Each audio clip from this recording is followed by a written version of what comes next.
Hey everybody, welcome back to the channel. HGM here, and in this video we are talking about the final major update to the Elder Scrolls Online for the year 2021. That of course is the Deadlands DLC and update 32.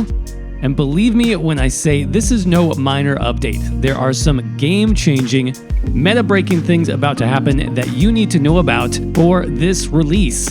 The Deadlands DLC and update 32 launches today, November 1st for PC, Mac, and Stadia, and November 16th for consoles. So, without further ado, let's dive right into it. This is all the changes you need to know for the Deadlands DLC and update 32. So right off the bat, I want to talk about one of my favorite changes coming in update 32, which is going to be the base game update patch for ESO. Basically what that means is that all players will get this update regardless of whether you buy the Deadlands DLC or not. And most of the changes we're going to talk about in this list are actually base game changes. What we're going to talk about here is called Curated Item Set Drops.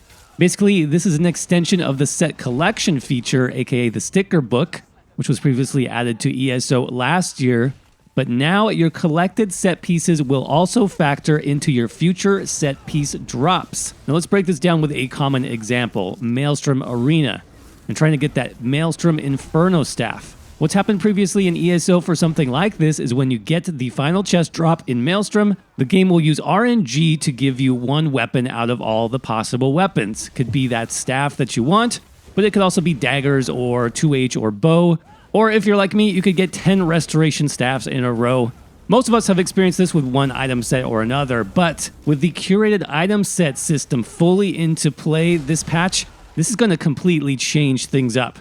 So instead of randomly dropping one potential set piece, the game will look at the set pieces you've already collected, that is looking at your sticker book, and then exclude those items from the drop table. Already have a Maelstrom bow? That's not going to drop anymore. Already have the daggers? They won't drop. So as you complete content, the chances of you obtaining that drop that you want will get higher and higher and higher until you eventually have no choice but to complete your entire set. It's going to be a huge quality of life change for everybody, and I can't wait until we all can take advantage of this. Now, a couple of final things to note here is that once you do complete the set in your set collection, those drops will again go back to RNG. Also, this does not apply to the standard chests that you might see in a dungeon, for example. Those will be completely RNG based as well, not curated from set collection. Same thing goes from, random drops from regular monsters and overland or dungeon content. Those will continue to be random as well. Speaking of sets, also coming in update 32 is a major overhaul of nearly every item set in the game. Hybrid stats are now the default in ESO, meaning that every set in the game that includes either damage, critical chance, or penetration will now include both the weapon and spell versions of that stat. Weapon damage or spell damage is now weapon and spell damage. Weapon critical or spell critical is now critical chance. And weapon pen or spell pen is now called offensive penetration, which gives you both versions. So what does this mean for builds in the Elder Scrolls Online? Well, in my mind, it really just comes down to more options and players being able to break out of those long existing meta builds to maybe try out some new things. Remember that armor passives also recently changed in ESO, letting players mix and match armor types to gain different passive stats to, again, diversify and change up those builds. The fact that we're going to have hybrid stats on gear now make that armor change make a lot more sense, in my opinion.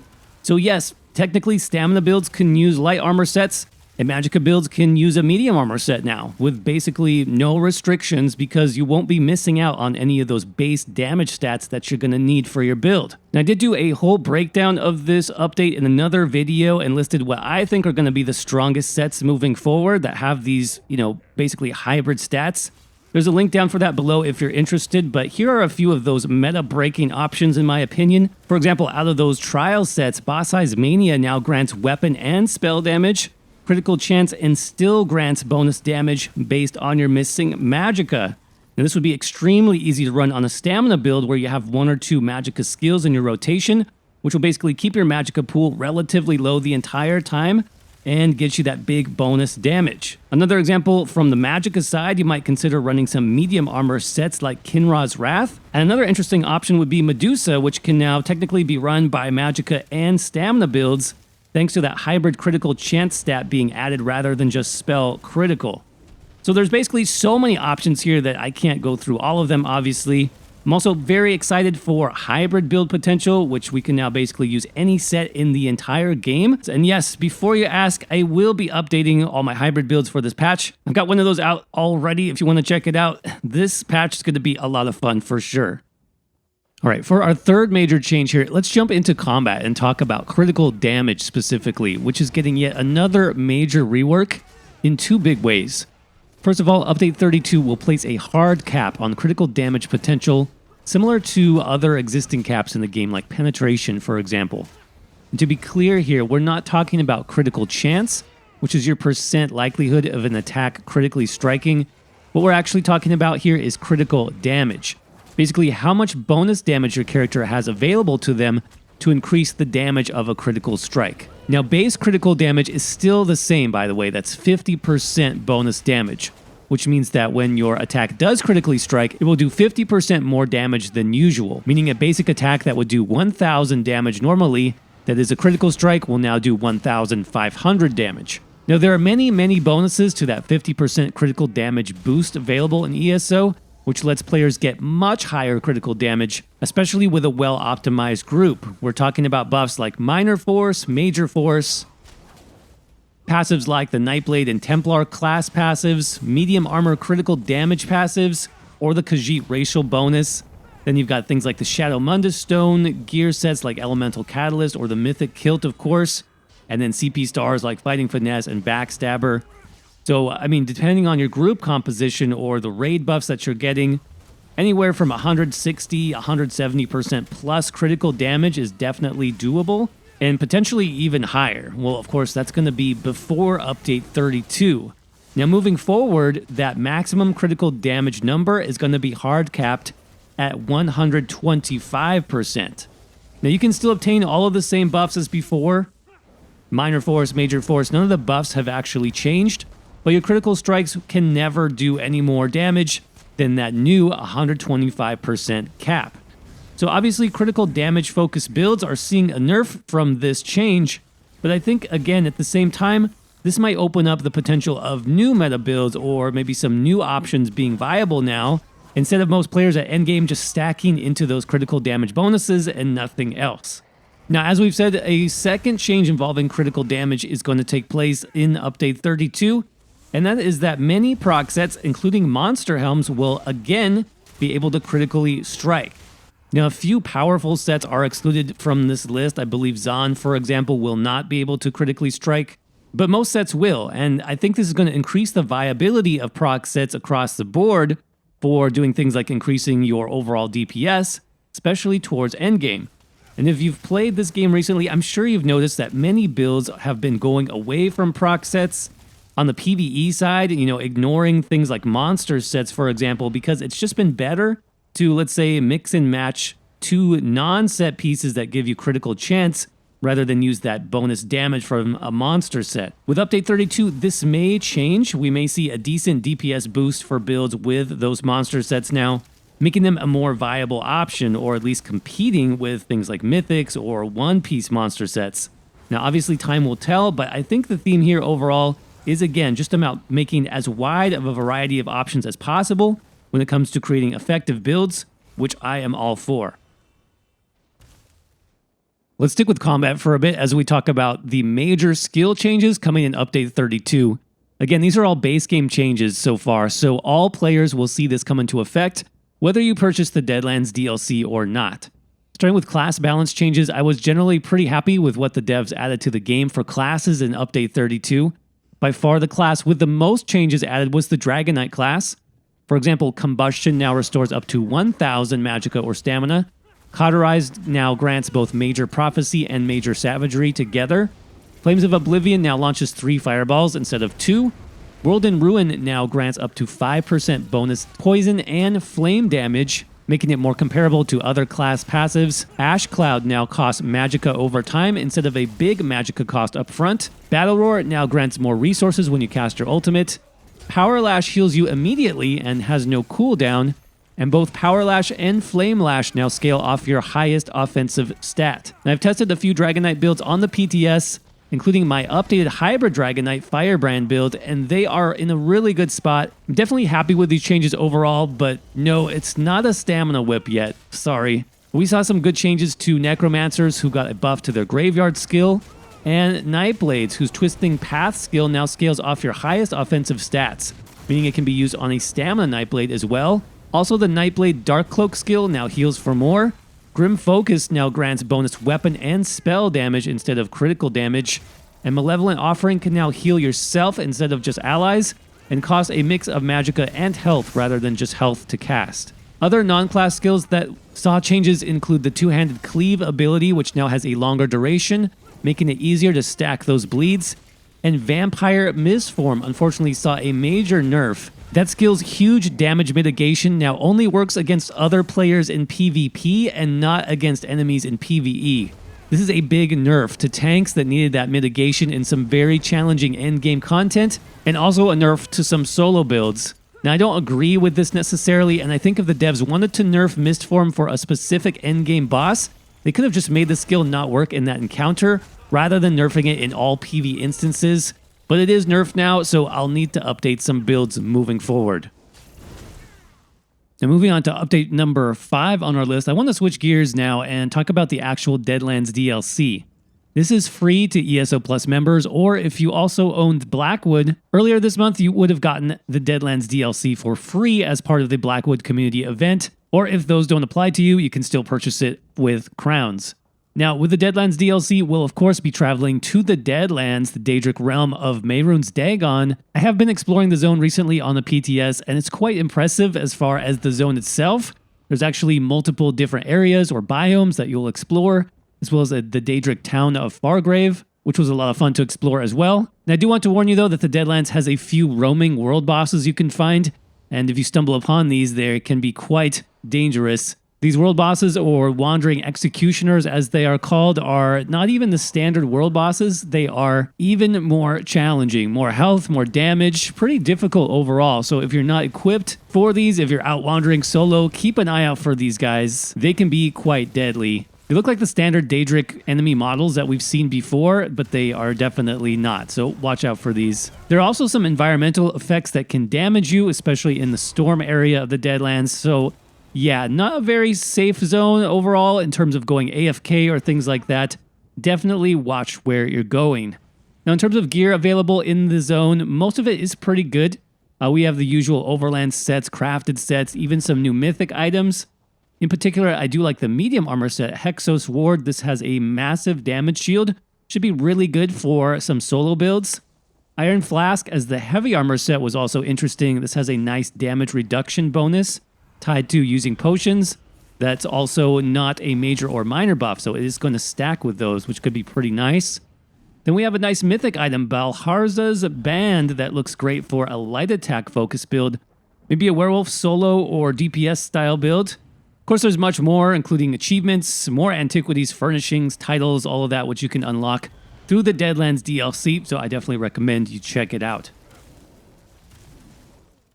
For the last 2 changes on our list, these again are base game updates, and these are actually going to be great for console players especially. Basically, both of these updates are going to replicate some very successful and widely used PC add-ons for ESO, but in my opinion, these updates are going to be even better because they were created by the game developers themselves, and they integrate fully into the game.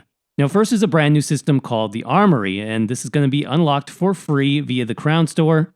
I believe you can find it in the featured area, and it is called Armory Station, and you're going to basically put this into your house. It is a furnishing, again, free to purchase for all players. I really like the detail that they put into the furnishing. It looks really nice.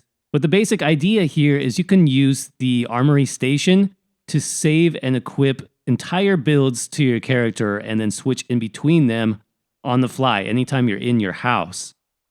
So let me go ahead and lay this down.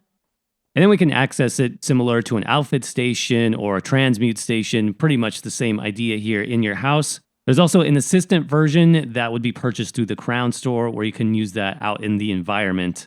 You can see what it says here. The Armory Station allows you to save and quickly switch between different character builds. An Armory slot will save your character's current attributes, active and passive abilities, equipped items, champion points, Vampire or Werewolf Curse, Quick Slot Setup, and Outfit Slot. So nearly everything you have as part of your character build can be saved into the Armory system.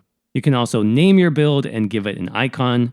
So we can go ahead and go through the steps here. This is my Ice Warden solo build, and I can go ahead and save this onto the Armory station. I'll go ahead and click Save Build, build number 1, and accept. There we go, build 1 is saved. I can go ahead and give it a name. So we'll put Solo Warden or Solo Ice Warden here just to be specific. And I can give it one of these cool little icons down here. There's lots to choose from. Let's go with, trying to find something that fits here. Go with the bear, since we got the bear pet, why not? We'll go ahead and save that. And there we go. You can see it has everything basically for my build setup. We got the attributes, skills, ultimate. This was a 1-bar build, by the way, so I didn't have any secondary skills. Got all my set items, curse none, and my outfit is active. Of course, we got champion points as well, all of your slotted stars, passives. It doesn't show everything on this little page, but it does save basically everything with the exception of your Mundus stone. So I know they talked about possibly adding that in the future. That's a big missing piece for now. You don't have the Mundus, but basically everything else is saved here under build number 1. You can see I have another build open. This is build 2, currently empty. If I wanted to do like a Warden tank or a Warden hybrid build or something else, I could add that here for build number 2. And of course, you can purchase additional slots here in the menu. So there you go. Quick overview of the Armory system. All right, and that brings us to number 7 on our list. A couple of minor updates, but I think pretty significant, again, for console players. These are going to be updates specifically to the map in ESO. The first one has to do with Sky Shards. So yes, Sky Shards will be appearing on your map once Update 32 hits. This is similar to how PC add-ons work, but a little bit different. Basically, in ESO's version of this, the Sky Shard will not appear on the map until you are basically within range. So if you're close enough where you could have seen it, but maybe it's obstructed by something or it's hidden behind something, it'll now appear on your map, as well as the game compass on top of the screen. You can see, if you check the top of my screen here, you see the little Sky Shard icon. If you also center it in the compass, you get the same description from the achievement menu, which is basically a hint. The hint will appear on your compass, and then if I switch over to the map view, you can see it here as well. So that is a nice quality of life adjustment. Again, this is going to be available for all players, not just console players, but I think it's specifically even better for them because they've never had an add-on that would help with this type of thing. Now, once you've gone ahead and unlocked the Sky Shard, it's going to disappear from your map. So a little bit different than your typical map marker, which would, stay there. You can see the Sky Shard is gone in this case. So just a helpful hint, as far as getting those a little bit easier. Now, there is one more map hint that was added in Update 32. I really like this one as well. This has to do with world events, such as dolmens, geysers, hero storms, that type of thing. Basically, on your map, it's going to give you a different icon if that world event is active. You can see here in this zone, this dolmen has just gone active, and it does have a different map symbol. It has like a blinking X or like a crossed swords on the dolmen icon itself. That's how you know that this is the active dolmen currently in the zone. And so you can teleport directly there instead of, popping around to every dolmen in the zone trying to catch it. You know now exactly where to go. So again, pretty cool quality of life changes overall. It's definitely a big improvement on the map icons, which I do like. And again, this is coming out as part of Update 32. But with that said, that's going to wrap up our list of all of the major changes coming out to ESO in the Deadlands DLC and Update 32. Hopefully you found this video helpful and informative. Of course, if you did, do us a favor, crush that like button. And let us know down in the comment section below, what change are you looking forward to the most? And if I missed anything, please let me know as well. Now, as far as upcoming videos you can expect to see here on the channel about the Deadlands DLC, definitely you can expect some updated builds. We have tons of changes going through, right, as far as hybrid builds, hybrid sets. I think we'll have a lot of possibilities. So I'm definitely looking forward to updating a lot of my builds with those new options and even creating brand new builds. It's going to be a lot of fun. If you want to check that out right here on the channel, make sure you hit that subscribe button with your notifications turned on so you don't miss anything. Also, if you like what we do here and you want to support the channel even further, we do have a YouTube membership where channel members can unlock lots of great perks, including early access to videos and our members-only build library. Just click on the join button down below for more information. And as always, thank you all so much for watching. I hope you're doing well. Stay safe out there, and I will see you around in the next video.